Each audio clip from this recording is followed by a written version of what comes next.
जब से आई चुलबुलिया। गांव के बदल गया हुलिया रे जब से आई चुलबुलिया।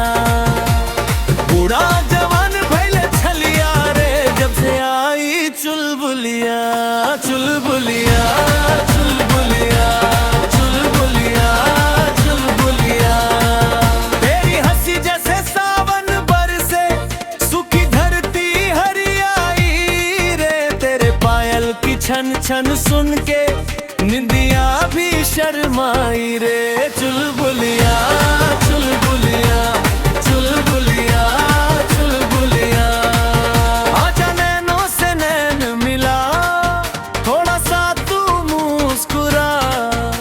तेरे संग रंगीन लगे ये मेरा हर एक जहां। चुलबुलिया चुलबुलिया चुलबुलिया चुलबुलिया।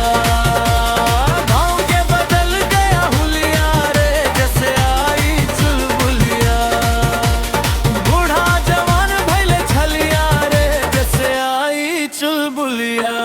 चुलबुलिया चुलबुलिया चुलबुलिया चुलबुलिया।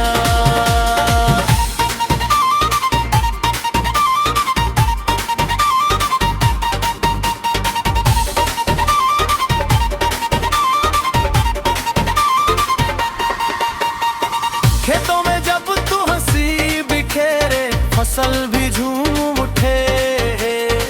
तेरे संग चलूं मैं पगडंडी पे सपने सब झूम उठे। चुलबुलिया चुलबुलिया चुलबुलिया चुलबुलिया। तेरे नखरे जैसे होली के रंग दिल पे छा जाते हैं। तेरे बिना ये दिन अधूरे रातें भी घबराते हैं। चुलबुलिया